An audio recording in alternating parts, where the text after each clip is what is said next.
എല്ലാവർക്കും എൻ്റെ ഹൃദയം നിറഞ്ഞ സ്നേഹാശംസകൾ. ഇന്ന് നമുക്ക് പരിശോധിക്കാനുള്ള വിഷയം ഗ്രേറ്റ് നിക്കോബാർ. വികസനത്തിൻ്റെ പേരിൽ നടക്കുന്നത് വേഷം കെട്ടിയ മഹാകൊള്ളയെക്കുറിച്ചാണ്. അന്തമാൻ നിക്കോബാർ ദ്വീപുകളിലെ ഗ്രേറ്റ് നിക്കോബാർ മെഗാ പ്രോജക്റ്റിനെക്കുറിച്ച് നിങ്ങൾക്കറിയാമല്ലേ? വികസനത്തിൻ്റെ പേരിൽ പ്രകൃതിയെയും ആദിമ ഗോത്രവർഗങ്ങളിലെയും ബലിയാടാക്കുന്ന ഈ സിംഗിൾ കോർപ്പറേറ്റ് അധിനിവേശത്തെക്കുറിച്ചാണ് ഇന്ന് സംസാരിക്കാൻ പോകുന്നത്. ഇന്ത്യയുടെ പക്കൽ ഇത്രയേറെ വിലപിടിപ്പുള്ള ഒരു രത്നം ബാക്കിയുണ്ടെന്ന് നമ്മുടെ സേട്ടുജിയും കൂട്ടരും അറിഞ്ഞു കഴിഞ്ഞിരിക്കുന്നു. അതോടെ അവിടുത്തെ മഴക്കാടുകളുടെയും ആദിവാസികളുടെയും വിധി കുറിക്കപ്പെട്ടു കഴിഞ്ഞിരിക്കുകയാണ്. ഗ്രേറ്റ് നിക്കോബാർ യുനെസ്കോയുടെ ഒരു അന്താരാഷ്ട്ര ശാസ്ത്ര പദ്ധതിയാണ് മാൻ ആൻഡ് ബയോസ്ഫിയർ പ്രോഗ്രാം. മനുഷ്യരും അവർ വസിക്കുന്ന പരിസരസ്ഥിതിയും തമ്മിലുള്ള ബന്ധം മെച്ചപ്പെടുത്തുന്നതിനായുള്ള ശാസ്ത്രീയ അടിത്തറ പാകുക എന്നതാണ് ഇതിന്റെ പ്രധാന ലക്ഷ്യങ്ങൾ.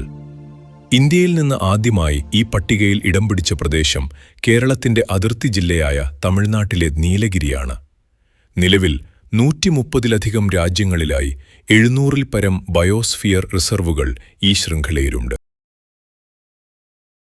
നിക്കോബാർ ഐലൻഡിൽ തന്നെ 96 വന്യജീവി സങ്കേതങ്ങൾ, 9 ദേശീയോദ്യാനങ്ങൾ, ഒരു ബയോസ്ഫിയർ റിസർവ് എന്നിവ നിലവിലുണ്ട്. ഏകദേശം 100 സമുദ്ര സംരക്ഷിത മേഖലകൾ, പവിഴപ്പുറ്റുകൾ, കണ്ടൽക്കാടുകൾ, ദുർലഭ ജീവജാലങ്ങൾ എന്നിവയുടെ ആവാസവ്യവസ്ഥയുടെ ഒരു കേന്ദ്രമാണ് ഇപ്പോൾ അദാനിക്ക് തീരെഴുതി കൊടുത്തിട്ടുള്ളത്.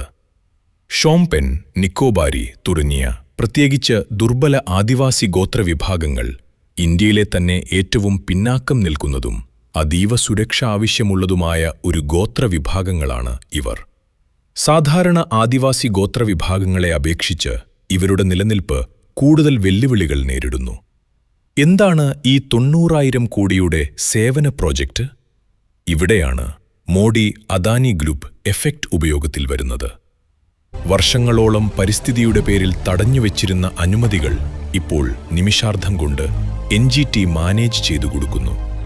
സർക്കാർ സ്ഥാപനങ്ങൾ എങ്ങനെ കാൽക്കീഴിലാക്കാം എന്നതിന് ഇതിലും വലിയ ഉദാഹരണം ഇതുതന്നെയാണ്. ഏതാണ്ട് 20 ലക്ഷം മരങ്ങളാണ് ഈ പ്രോജക്റ്റിനു വേണ്ടി വെട്ടിനിരത്താൻ പോകുന്നത്. ജൈവ വൈവിധ്യത്തിന്റെ ശ്വാസകോശമായിരുന്ന മഴക്കാടുകൾ ഇനി കോൺക്രീറ്റ് കാടുകളായി മാറാൻ അധിക സമയം വേണ്ടിവരില്ല. ഷോംപെൻ, നിക്കോബാരി തുടങ്ങിയ ആദിമ ഗോത്രവർഗക്കാർ അവരുടെ മണ്ണിൽ നിന്ന് ആട്ടിയോടിക്കപ്പെടും. ശബ്ദമുയർത്തിയാൽ അവരെ നാക്സലൈറ്റുകൾ എന്ന മുദ്രകുത്തി അകത്താക്കാനും സംവിധാനം റെഡിയാണ്. വികസനം എന്ന വേഷം കെട്ടി രാജ്യത്തെ വിഭവങ്ങൾ ഒരു പ്രത്യേക കേന്ദ്രത്തിലേക്ക് എത്തിക്കുന്ന ഈ രീതി ക്രോണി ക്യാപിറ്റലിസത്തിന്റെ ഏറ്റവും വലിയ ഉദാഹരണമാണ്. നീതി ആയോഗിന്റെ മുഖം മൂടിയിൽ നടക്കുന്ന ഈ പദ്ധതി സർക്കാർ പ്രോജക്റ്റാണെങ്കിലും ലാഭം മുഴുവൻ പോക്കറ്റിലാക്കാൻ പോകുന്നത് ആരാണെന്ന് പകൽ പോലെ തെളിഞ്ഞു നിൽക്കുകയാണ് സമൂഹത്തിനു മുൻപിൽ. യുനെസ്കോയുടെ അംഗീകാരമുള്ള 96 വന്യജീവി സങ്കേതങ്ങളും 9 ദേശീയ ഉദ്യാനങ്ങളുമുള്ള ഈ ഭൂമി ഇനി മാലിന്യ കൂമ്പാരമാകും. കടലാമകളുടെ പ്രജനന കേന്ദ്രങ്ങളും പവിഴപ്പുറ്റുകളും അപ്രത്യക്ഷമാകും.